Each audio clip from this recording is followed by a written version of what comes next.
اسلام آباد کی لال مسجد جو پہلے وہاں کی مرکزی جامع مسجد کہلاتی، جبکہ ابھی اسلام آباد چھوٹا شہر تھا، ابھی اس کی وسعتیں جو ہیں وہ ادھر ادھر بہت زیادہ پھیلی نہیں، تو یہی مرکزی، اور جہاں تک میری معلومات ہیں غالباً یہ اسلام آباد میں پہلی مسجد تعمیر، اس لیے کہ جو جی سیکٹر ہے اسی میں سب سے پہلے وہاں وہ کوارٹر بنائے گئے تھے کہ جن میں جب مرکز جو ہے سینٹرل گورنمنٹ اس کی سیٹ تبدیل ہوئی ہے کراچی سے اسلام آباد، تو وہ جو وہاں پر پھر عملہ آیا ہے مرکز کا، ان کے لیے یہ کوارٹرز بنائے گئے انہی کے آس پاس ہی۔ پھر اس کے ساتھ جامع حفصہ ایک دارالعلوم کی حیثیت سے وجود میں آیا۔ وہاں جو کچھ ہو رہا ہے اس کے بارے میں 3 سوالات ہیں جو بڑے اہم ہیں۔ سب سے پہلے یہ کہ اس کا وسیع تر پس منظر کیا ہے، اسباب کیا ہے، وہ کیا سلسلہ حوادث و واقعات ہے کہ جن کے ایک کڑی یہ بھی، اور اس میں اگر کوئی غلطی ہے دینی اعتبار سے، شرعی اعتبار تو وہ معین کی جانی چاہیے کہ وہ کیا۔ دوسرا سوال یہ ہے کہ وہاں جو کچھ 6 مہینے سے ہو رہا تھا، جنوری سے اصلاحات ہو، اس سے اتنے عرصے نظر انداز کیوں کیا، کس نے کرایا، کس لیے کرایا، اس کا پس منظر۔ اور تیسرا یہ کہ اس وقت جو انتہائی ایکسپلوسو سچویشن اس وقت موجود ہے، اور اسے آج چھٹا دن، اس کا فوری جو ہے نتیجہ کیا نکلے گا، اور اس کے دور رس عواقب نظر۔ جہاں تک وسیع تر تاریخی پس منظر کا تعلق ہے، میں پیش کیا کر دوں، معذرت خواہ ہوں کہ مجھے کچھ ایسی باتیں دہرانی پڑے گی جو اس سے پہلے بھی کئی مرتبہ عرض کی ہے کہ آج کی گفتگو کو سمجھنے کے لیے اس پس منظر کو ذہن میں بلڈ کر لینا اثر نو ضروری ہے۔ دیکھیے، جیسے ہی پچھلی صدی میں مغربی استعمار، ویسٹرن کولونیلزم اس کی بساط طے ہونی شروع ہوئی، اس کے ساتھ ہی احیاء اسلام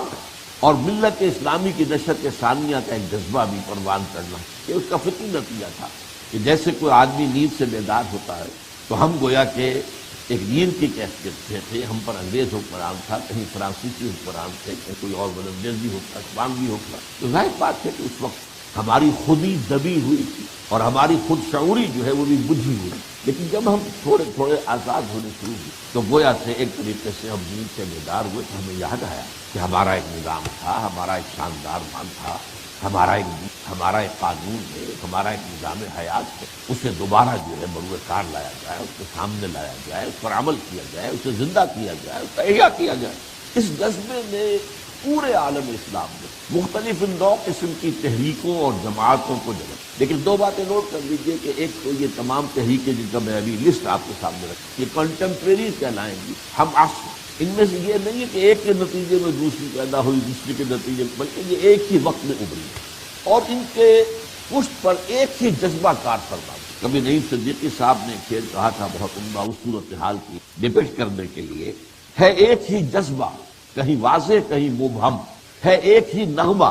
کہیں اونچا کہیں مدھم۔ ان تحریکوں میں سے میں پہلے 3 کا ذکر کر رہا ہوں۔ ایک فار ایسٹ میں انڈونیشیا میں مسجد ہے، ایک فار ویسٹ میں کہہ لیجیے ایشیا کے اعتبار سے ترکی میں سعید نورسی کی، ایک ایران میں فدائین کی۔ لیکن اس کے 2 بہت بڑے مرکز جو بنے ہیں وہ بر عظیم پاک و ہند اور مصر۔ بر عظیم پاک و ہند کو جو عجمی عالم اسلام ہے اس کا امام ہونے کا مقام ہے، اور مصر کو عالم عرب کے ثقافتی امام ہونے کی حیثیت۔ چنانچہ بر عظیم پاک و ہند میں نوٹ کیجئے، گنتی کر لیجئے صرف مولانا ابوالکلام آزاد کی حزب اللہ 1913 سے 1920، مولانا الیاس رحمۃ اللہ علیہ کی تبلیغی جماعت 1920 کے لگ بھگ، خیری برادران نے جماعت قائم کی تھی، جماعت المسلمین علی گڑھ میں قائم ہوئی تھی، تحریک مجاہدین علی گڑھ، علامہ مشرقی کی زبردست زوردار خاکسار تحریک 1930 کے بعد سے مسلم لیگ کی۔ اس سے پہلے مسلم لیگ کا کوئی نظریاتی جو ہے ایجنڈا نہیں تھا، صرف مسلمانوں کو ہندو کی غالب اکثریت سے جو خطرات پیش ہو رہے تھے ان کا ازالہ، ان کی پیش بندی۔ 1930 میں علامہ اقبال کے خطبہ الہ کے بعد اس کے اندر خطبہ الہ آباد کے بعد اس پر ایک رنگ پیدا ہوا احیاء۔ پھر 1941 سے جماعت اسلام ہند، اس میں پھر کچھ عرصے کے بعد ایک اضافہ ہوا ہے، اور وہ ہے جہاد افغانستان کا جو فال آؤٹ ہوا ہے۔ یہ جہاد افغانستان جس کو کہ امریکہ نے سپورٹ کیا، بے تحاشا پیسہ دیا، اسلحہ دیا، پوری سپورٹ کی، اور اس نے اپنے ایجنڈوں کے ذریعے سے پوری دنیا میں جہاد فی سبیل اللہ کا غلغلہ بلند کرا دیا۔ چنانچہ دور دراز سے لوگ آئے اور وہاں پر انہوں نے جہاد میں حصہ لیا روسیوں کے خلاف۔ اب یہ علیحدہ بات ہے کہ امریکہ تو اپنا جو ہے وہ مقصد حاصل کرنا چاہتا تھا، لیکن جو لوگ وہاں پر آئے تھے وہ تو خلوص کے ساتھ آئے، اور جو وہاں پر لڑ رہے تھے وہ بھی خلوص کے ساتھ لڑ رہے تھے، وہ روس کی غلامی اختیار کرنے کو تیار نہیں، لیکن اسی جہاد کے فال آؤٹ میں پھر جہاد کشمیر شروع، اور یہ پاکستان کی ایجنسیز نے محسوس کیا کہ بہتے دریا میں ہاتھ دھو لو، اسی ریلے میں جبکہ افغانستان کا مسئلہ چل رہا ہے، تو اگر کشمیر کا مسئلہ بھی حل ہو جائے اور ہم کسی طریقے سے کشمیر کو ایک ملیٹنٹ تحریک کے ذریعے سے، مسلح ایک تحریک کے ذریعے سے ہندوستان کے قبضے سے نجات دلا دیں، تو یہ بھی اسی دور کی. پھر اس کے نتیجے میں جبکہ وہ جہاد افغانستان بھی ختم ہوا، جہاد کشمیر بھی ختم ہو گیا، تو وہ جو مجاہدین تھے ان کے جو بقیت السیف تھے، جو بچے کھچے رہ گئے، ان میں سے اکثر کا جو ہے انہوں نے پناہ گاہ جو بھی ہے وہ ہمارے قبائلی علاقوں سے، یہ ایک مرکز بن گیا ہے در حقیقت ان جہادی تحریکوں کے. یوں سمجھیے کہ باقیات الصالحات کہہ لیجیے، ان کے جو بھی اثرات اور نتائج ہیں وہ بنے، اور اس کے اندر یقیناً ایک عسکریت پسندی اور گوریلا جنگ کا رنگ پیدا ہوا. یہ تو میں نے بر عظیم پاک و ہند کی تحریکوں کی ایک لسٹ آپ کے ساتھ دی. اس کے برعکس مصر میں یہ ہوا کہ یہ تقریباً یہ تمام شیڈز آف اوپینین ایک ہی بہت بڑی جماعت کے اندر وہ ضم ہو گئے، الاخوان المسلمون، وہ بہت بڑی جماعت جس میں کوئی شک، اور اس میں یہ سارے قسم کے جو ہیں شیڈز آف اوپینین جو یہاں بر عظیم پاک و ہند میں مختلف تحریکوں کی شکل میں تھے، یہ وہاں پر گویا کہ ملے جلے. ان کا ایک منغوبہ تھا الاخوان المسلمون. یہ جو تحریکیں تھیں، اب جو تلخ بات ہے وہ یہ ہے کہ 100 سال گزرنے کو ہو گئے، ان میں سے کسی کو کہیں کوئی کامیابی حاصل نہیں. اب ظاہر بات ہے کہ اس میں ان کے خلوص و اخلاص میں قطعاً کسی شک و شبہ کی گنجائش ہے. جوش و جذبے کی بھی نفی نہیں کی جا سکتی، خلوص اخلاص اپنی جگہ ہے اور جوش و جذبہ اپنی. اسی ضمن میں یہ بھی میں آپ سے کہہ دوں کہ اس وقت بھی جو اب جن کے لیے ایک نام ایک کالم نگار نے بنا لیا ہے، عبد البرادران مولانا عبدالعزیز اور عبد الرشید غازی صاحب، ان دونوں کا بھی جہاں تک خلوص و اخلاص کا تعلق ہے کسی شک و شبے کی نہیں. یہ جو کہا جا رہا ہے کہ شادی ایجنسیوں کی پیداوار تھے اور ان کی ملی بھگت سے ایک ڈرامہ جو ہے بنایا گیا ہے، یہ میرے قطعاً کسی درجے میں بھی قابل قبول. ان کا خلوص و اخلاص اپنی جگہ پر ہے، اس میں کسی شک و شبے کی کوئی نہیں. اسی طرح ان کا مقصد اور ہدف بھی صحیح ہے، اسلام قائم ہو، منکرات کا سد باب ہو، عوامل کا جو ہے وہ رواج ہو، قوانین اسلامی جو ہے وہ نافذ کیے جائیں وغیرہ وغیرہ. ہدف صحیح ہے، درست ہے. ہر مسلمان کے دل کی آواز ہے، ہونی چاہیے، ہر صاحب ایمان کے دل کے اندر یہ آواز پیدا ہونی چاہیے. لیکن اصل مسئلہ کیا ہے؟ خلوص اور اخلاص کا تعلق جو ہے وہ دراصل اخروی اجر و ثواب سے. خلوص و اخلاص ہوگا تو چاہے دنیا میں ناکامی ہو جائے، اللہ کے ہاں اجر و ثواب جو ہے وہ دے. لیکن دنیا میں کامیابی کے لیے اہم ترین مسئلہ طریقہ کار کا ہے. طریقہ کار صحیح نہیں ہوگا تو خلوص و اخلاص کی کتنی بھی مقدار ہو، اس سے نتیجہ برآمد نہیں ہوگا اور منزل تک. اصل مسئلہ جس کو ایمفسائز میں کرنا چاہتا ہوں وہ یہ ہے کہ یہ جوش، یہ جذبہ ہے ایک ہی نغمہ، کہیں اونچا کہیں مدھم، اور ہے ایک ہی جذبہ، کہیں واضح کہیں مبہم. واقعہ یہ اصل میں مغربی قوتوں کو اندازہ ہو گیا تھا کہ عالم اسلام میں یہ جذبہ پیدا ہو رہا ہے. اس وقت وہ پہلے نمٹنا چاہتے تھے یو ایس ایس آر کیا جو بھی ان کے نزدیک اب امیڈیٹ خطرہ بن گیا تھا ان کے نظام کو. ان کا جو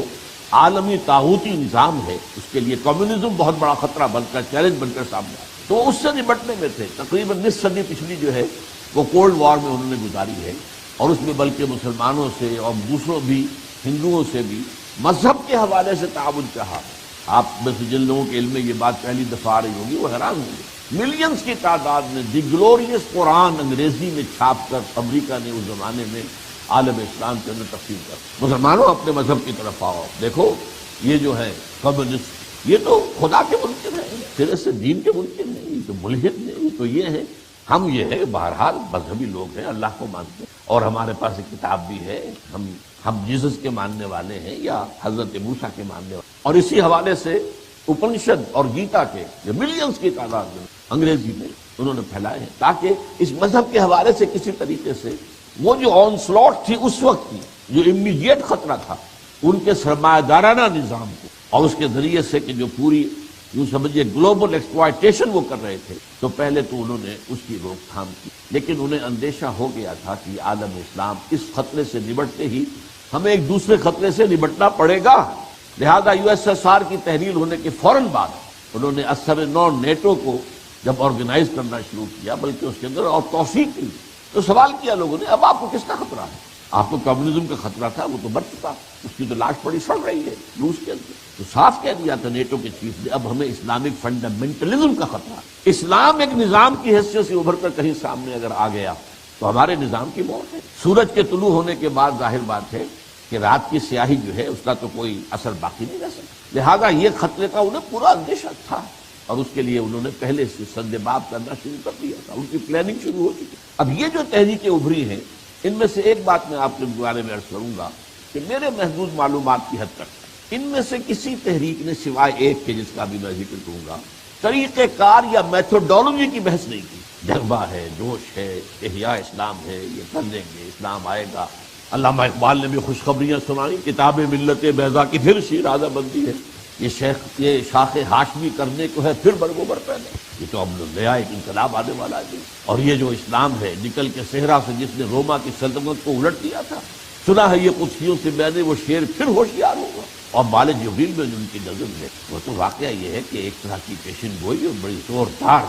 ایک اظامی کیفیت کے ساتھ شب گریزاں ہوگی آخر جلوہ خورشید، یہ چمن معمور ہوگا نغمہ توحید، یہ آنکھ جو کچھ دیکھتی ہے لب پہ آ سکتا نہیں، محو حیرت ہو کہ دنیا کیا سے کیا ہو جائے۔ یہ صورتحال جو ہے، یہ جیسے انہوں نے کہا تھا جبکہ وہ اسپین میں قرطبہ کی مسجد، اور قرطبہ کی مسجد جو ہے اس کے ساتھ ہی دریائے بہ رہا ہے آب کبیر، اور اس میں انہوں نے کہا تھا آب روانے کبیر تیرے کنارے کوئی دیکھ رہا ہے کسی اور زمانے کے خواب۔ ویسے تو یہ کہ اس کا غلغلہ ایک ولولہ یہ تو ہوا، میتھوڈولوجی کیا ہوگی، یہ کام کیسے ہوگا، اس پر میرے معلومات کی حد تک واحد ایکسیپشن جو ہے وہ مولانا مودودی 1940 میں مسلم یونیورسٹی علی گڑھ میں اسٹریچی ہال میں انہوں نے تقریر کی، اور وہ یہ کہ اسلامی حکومت کیسے قائم ہے۔ اس کے ابتدائی الفاظ یہ تھے کہ بعض تاریخی اسباب کی وجہ سے آج مسلمانوں کے اندر یہ خواہش تو پیدا ہو چکی ہے کہ دنیا میں پھر اسلامی حکومت قائم ہو، لیکن اس کے بارے میں سنجیدگی سے غور و فکر نہیں ہو رہا ہے کہ وہ اسلامی حکومت کیا ہوگی، کیسے ہوگی اور کیسے وجود میں آئے گی، اس کا طریقہ کار کیا ہے۔ اس کا وہ پمفلٹ میں نے پچھلے بھی اپنے اسی طرح کی خطاب میں اس کا تذکرہ کیا تھا، اسلامی حکومت کیسے قائم ہو، مختصر پمفلٹ ہے لیکن بہت پروفاؤنڈ۔ اس کا پھر عربی میں ترجمہ ہوا منہاج الانقلاب الاسلامی، اسلامی انقلاب کا منہاج کیا، انگریزی میں ہوا پروسیس آف اسلامک ریولوشن۔ لیکن اسلامی انقلاب یا منہج انقلاب نبوی کے جو دو فیزز اگر موٹے موٹے شمار کیے، ان میں سے ایک کے بارے میں تو انہوں نے بہت عمدہ وضاحت کی ہے، آج بھی میں اس کو اس اعتبار سے سمجھتا ہوں کہ ماسٹر پیس ہے۔ لیکن دوسرے فیز کے بارے میں وہ میں بعد میں عرض کروں گا کہ اس سے مراد میری کیا ہے، وہ دو فیز کون سے، اس میں خاموشی ہے، وہاں خلا ہے۔ اب آئیے، یہ جو تحریکیں تھیں جن کا میں نے نام آپ کے سامنے لیا ہے، ان میں سے کچھ تحریکیں تو وہ ہیں جو غلط راستوں پر بھٹک کر اور دم توڑ گئی، ختم، اب ان کا وجود، لیکن کچھ ابھی تک ہاتھ پاؤں مار رہی ہیں، لیکن صورت کیفیت یہی ہے ان کی کہ ڈور کو سلجھا رہے ہیں اور سرا ملتا نہیں۔ میرا اپنا معاملہ مجھے یاد ہے، میں ایکٹیوسٹ تھا، میڈیکل کالج کا اسٹوڈنٹ تھا، جمعیت طلبہ میں ناظم تھا، لیکن یہ خیال بار بار آتا تھا ہماری گفتگو میں کہ یہ معاملہ جو ہے قابل غور ہے کہ قرآن مجید نے اقامت دین کی فرضیت کو تو بیان کر دی، انا اقیم الدین ولا تتفرقوا فیہ، لیکن اس کا طریقہ کار واضح نہیں کیا۔ وہ ہمارے ذہنوں میں اشکالات اس وقت پیدا ہو چکے تھے کیونکہ جماعت اسلامی جو ہے وہ الیکشن کے میدان میں آ گئی تھی، تو اس سے بہت سے ذہنوں کے اندر اشکالات پیدا ہوئے کہ آیا یہ جو سابقہ ان کا اختیار کردہ انقلابی منہج تھا اس سے ہٹ کر ایک راستہ جو ہے وہ اختیار نہیں کیا جا رہا، لیکن اب اس کے لیے کوئی شرعی دلیل، تو اس کے لیے محسوس ہوا کہ یہ جو ہے اس کی کوئی وضاحت طریقہ کار کی قرآن مجید میں تاں کہ پھر کچھ عرصے کے بعد اللہ کے فضل و کرم سے مجھ پر یہ بات منکشف ہو گئی کہ طریقہ کار جو ہے وہ سیرت النبوی ہے، وہ اسوہ رسول ہے، اقامت الدین کی جد و جہد کا طریقہ کار عملاً دیکھنا ہو تو سیرت النبی پڑھیے، اس کے اسوہ رسول جو ہے اس کو پڑھیے۔ اس پر پھر میں نے بہت گہرائی میں جا کر غور و فکر کیا، ایک عرصہ گویا گزرا ہے سیر مطالعے میں، اس سے پہلے کوئی خاص مجھے دلچسپی زیادہ سیرت سے نہیں تھی، مجھے تصویر کا قرآن کے مطالعے کا تو اس سے بہت پہلے سے میرا ذوق و شوق شروع ہو چکا تھا، لیکن اس وقت تک سیرت کے مطالعے کی طرف زیادہ توجہ نہیں، لیکن پھر اس کو جب میں نے اپنا موضوع بنایا تو پھر جو بات سامنے کرسٹل کلیئر ہو کر میرے سامنے آیا، جس پر کہ پھر میں نے منہج انقلاب نبوی نام کی کتاب ذخیر وہ شائع کی، انالیسس آف دی سیرہ، جس کو میں سیرت کی بجائے فلسفی آف دی سیرہ کہوں گا، کہ سیرت سے اخذ کرنا یہ طریقہ کار کیا تھا، کیا مراحل تھے، کیا منازل تھی، کون سے سٹیپس کے ذریعے سے حضور نے انقلاب برپا کیا، اور اس کے بعد جو ہے ابھی حال ہی میں اس کی ایک تلخیص سمجھ لیجئے سادہ الفاظ میں، وہ رسول انقلاب کا طریق انقلاب کے نام سے یہ دو کتابیں جو چنانچہ خلاف پیمبر کسے راہ گزرید کہ ہرگز بمنزل نخواہد رسید۔ اب میں اس نتیجے کے اوپر حتمی طور پر پہنچ گیا کہ جب تک حضور کا راستہ اور میتھڈالوجی اختیار نہیں کی جائے گی کوئی تحریک کامیاب نہیں، خلوص ٹنوں کے حساب سے ہو، خلوص کتنا بھی ہو، جوش کتنا بھی ہے، جذبہ کتنا بھی ہو، قربانیاں کتنی بھی دے دی جائیں، لیکن اگر طریقہ جو ہے وہ میتھڈالوجی آف محمد صلی اللہ علیہ وسلم نہیں ہے تو کامیابی نہیں۔ ترسم کے بے کعبہ نرسی اعرابی کی راہ کے تمی روی میں ترکستان است، تم نے منزل تو بنایا ہے کعبے کو لیکن چل رہے ان راستوں پر جو راستہ کعبے کی طرف لے کر نہیں جا رہا، کسی اور طرف لے کر جا رہا ہے۔ اب وہ کیا ہے؟ وہ منہج اسوہ رسول سے، لقد کان لکم فی رسول اللہ اسوۃ حسنہ، اس کا خلاصہ کیا ہے جس کو میں نے 6 سٹیپس میں بیان کیا، ملوا رہا ہوں آج صرف، تفصیل میں نہیں جانا ہے۔ نمبر 1 دعوت، ایمان پیدا کرنے، یقین والا ایمان پیدا کرنے کی دعوت بذریعہ قرآن، پہلا مرحلہ۔ دوسرا مرحلہ، جو لوگ اس دعوت کو قبول کر لیں، ایمان کو قبول کر لیں، اور اس کا ثبوت کیا ہوگا؟ شریعت کے وہ کاربند ہو جائے۔ اگر ویسے دعویٰ کریں ایمان کا بہت، یقین کا، لیکن یہ شریعت کی پابندی نہ ہو تو وہ دعویٰ قبول نہیں ہے۔ جو لوگ یہ مرحلہ طے کر لیں اب انہیں منظم کیا جائے، تنظیم اور جماعت کی شکل میں ایک حزب اللہ جو ہے بنائی جائے، اور وہ سنت رسول جو ہے وہ کیا ہے؟ بیعت سماعت، رسول کی بیعت سماعت مطلق تھی، جو حکم دے۔ اب آئندہ جس کی بھی ہوگی وہ بیعت و سماعت فی المعروف ہے، ان چیزوں کے اندر سماعت جو شریعت کے خلاف ہے، شریعت کے دائرے کے اندر۔ اور یہ میں آج آپ کو with all the emphasis at my command میں آپ سے کہہ رہا ہوں کہ اس عمل میں مشکل ترین مرحلہ یہی ہے۔ دعوت دینا مشکل نہیں ہے، دعوت جو ہے ایک فرد بھی دے سکتا ہے، سال ہر سال تک دیتا رہے، کچھ سنے نہ سنے، مانے نہ مانے، 950 برس تک حضرت دودھ دیتے رہے، کوئی ریسپانس نہیں ملی، دعوت دیتے رہے۔ تو دعوت دینا یہ زیادہ مشکل نہیں ہے، وقت لگتا ہے، محنت لگتی ہے، آدمی اس کو اپنا اوڑھنا بچھونا بنائے تبھی کوئی بات ہوگی، میننگ فل دعوت ہوگی۔ لیکن اس میں جو سب سے مشکل مرحلہ ہے وہ منظم کرنا، جمع کرنا، جوڑنا، حزب اللہ بنانا، جماعت بنانا، علیکم بالجماعہ، یہ مشکل ترین ہے۔ جانوروں کے گلے ہو، بھیڑوں بکریوں کا گلہ ہو، یا کہیں گائے بھینسوں کا ہو، ریوڑ ہو، اس کے لیے کافی ہے ایک آدمی ہے جس نے لاٹھی ہاتھ میں لی ہوئی ہے، اور زیادہ بڑا کو ریوڑ ہے تو 1-2 کتے ہیں ادھر ادھر چل رہے ہیں، ذرا کوئی ادھر سے ادھر ہوتی ہے بکری یا بھیڑ تو وہ ذرا بھونک کر اس کو پھر کہتے ہیں وہ اندر چلی جاتی ہے، اللہ اللہ خاصل۔ لیکن انسان جو ہے یہ باشعور ایک مخلوق ہے، ہر ایک کا اپنا خیال ہے، نظریات ہے، ہر ایک سوچتا ہے، مزاج جدا جدا ہے، مختلف مزاج اللہ نے بنائے، مختلف مزاج مختلف، ذہنی سطح مختلف، استعدادات مختلف۔ پھر یہ کہ اعجاب و کل ذی رائے برائے ہی، یہ عام مرض ہے، ہر ایک یہ سمجھتا ہے میری بات ٹھیک ہے۔ ایسوں کو جوڑ کر رکھنا، ایک نظم میں لانا، ایک نظم کے اندر منسلک کر دینا، سب و طاعت کا خوگر بنا دینا، کہ سنو لسن دو بے، مشکل ترین مرحلہ یہی، منزل یہی کٹھن ہے قوموں کی۔ تیسرا مرحلہ تزکیہ، تربیت اور تزکیہ، اس کا ہدف کیا ہے؟ دل میں سوائے اللہ کی رضا اور اخروی نجات کے کوئی آرزو، کوئی امنگ باقی نہ رہے۔ جب تک یہ دل ان تمام چیزوں سے خالی نہیں ہو جائے گا تو آپ اس اسلامی انقلاب کی طرف پیش قدمی ہوگا کیا؟ جو حشر ہم نے دیکھا کہ جو افغانستان کا پہلا جہاد تھا جسے جہاد فی سبیل اللہ کہا گیا تھا، ہم نے تو نہیں مانا تھا، میں نے تو نہیں مانا تھا جہاد فی سبیل اللہ، میں نے کہا تھا جائز ہے، لیکن جہاد فی سبیل حریت ہے، آزادی کے لیے جنگ ہے، جائز ہے، جو اس میں جان دے رہا ہے وہ بھی شہید ہے۔ لیکن آپ نے بعد میں دیکھا کہ جب روسی چلے گئے تو پھر آپس میں لڑے، تم نہیں میں نہیں تم، یہ معاملہ اس لیے کہ وہ نفسانیت اس کا بیج تو نکلا ہی نہیں تھا، وہ جو ہے اقتدار کی ہوس اور طلب اور خواہش، اس کے جو ہے وہ اندر سے آثار نکلے نہیں تھے، لہذا وہ پھر جہاد فی سبیل اللہ کے بجائے فساد فی سبیل اللہ بن گئے۔ تو جب تک دل جو ہے ہر تمنا دل سے رخصت ہو گئی، یہ میں حضرت مجذوب کا شعر مجھے بہت پسند ہے، ہر تمنا دل سے رخصت ہو گئی، اب تو آجا اب تو خلوت ہو۔ اللہ تعالیٰ انسان کے دل میں تب آتا ہے جبکہ دنیا کی ہر آرزو اور تمنا اس سے نکل گئی۔ یہ ہے تزکیے کا اصل مقصد۔ چوتھا پھر ہے صبر بحث، یہی 3 کام کرتے رہنے ہیں، دعوت، تنظیم، تربیت اور تزکیہ، اور اسی سے اپنے بیس کو براڈ سے براڈ کرتے رہنا ہے۔ اور اس دوران میں استہزاء ہو، تمسخر ہو، مذاق اڑے، پرسیکیوشن ہو، وہ وربل ہو یا فزیکل ہو، برداشت ہو، جوابی کارروائی۔ اس کے بعد مرحلہ آتا ہے ایکٹیو ریزسٹنس یا اقدام، اور اس کے نتیجے میں تصادم، جو تصادم مسلح بھی ہو سکتا ہے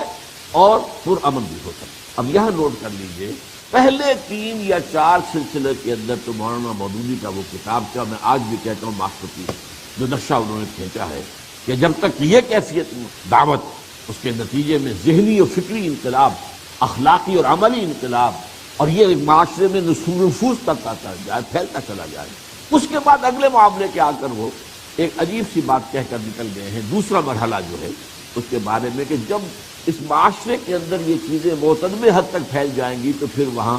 غیر اسلامی نظام کا چلنا ناممکن ہو جائے گا اور خود بخود ایک تبدیلی آ جائے گی۔ یہ خود بخود تبدیلی کبھی نہیں ہے، اس لیے کہ دعوت و تنظیم، دعوت سے، نصیحت سے اچھی سطح کی دعوت، معقول سے معقول دعوت، عقل پر مبنی دعوت، فطرت پر مبنی دعوت، وہ یقیناً نیک سرشت لوگوں کو تو کھینچ لے گی، لیکن ہر نظام کے ساتھ ویسٹڈ انٹرسٹ ہوتے ہیں، مفادات یافتہ، مراعات یافتہ طبقات، وہ کبھی ماننے کو تیار نہیں، لہذا انہیں رجسٹ کرنا ہے، دے آر باؤنڈ ٹو رجسٹ، ولو کرہ المشرکون ولو کرہ المشرکون، بار بار کیوں آتا ہے قرآن میں؟ وہ تو ہوگا، اور اس میں کوئی نہ کوئی اقدام کرنا پڑے گا جسے معین کرنا چاہیے کہ وہ اقدام کیا ہو۔ بہرحال میں نے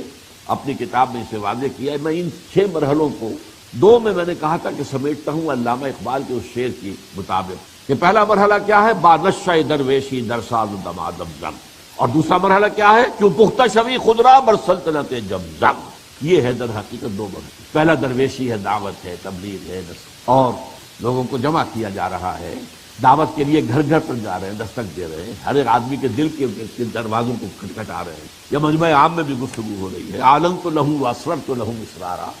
خفیہ بات بھی ہو رہی ہے، علیحدہ علیحدہ بھی ہو رہی ہے، چوک میں کھڑے ہو کر بھی ہو رہی ہے، اور ذرائع ابلاغ کے ذریعے سے بھی دعوت ہو رہی ہے، اور اس دعوت میں کوئی آپ مذاق اڑا جائے، کوئی استہزاء کر جائے، کوئی تبصر کر جائے، پاگل ہو گئے، دماغ خراب ہے، یا کوئی اور آپ کو اور تکلیف اذیت پہنچا جائے جسمانی، بس برداشت کرو، صبر کرو، جواب دو، یہ درویشی ہے۔ یہ سمجھیے کہ بدھ مت کے بھکشو بن جانے والی بات تو جب تک کہ اتنی تعداد نہ ہو جائے، اور وہ تعداد کیا؟ تعداد بھی اتنی ہو کہ وہ ایک انقلاب کے لیے ناگزیر ہو، وہ میں بعد میں عرض کروں گا کہ اس کا کیا اندازہ ہونا چاہیے۔ پھر یہ کہ ان میں سے ہر شخص نمبر 1 اس کے دل میں ایمان یقین والا موجود، اس کے عمل میں شریعت کے اوپر کاربند ہونے کی کیفیت موجود، اور پھر وہ منظم ہو کر سم و طاعت کا خوگر ہو جائے، اور ان کے دلوں سے وہ جو دنیا کے اندر ترفع حاصل کرنا ہے، تلک الدار الآخرۃ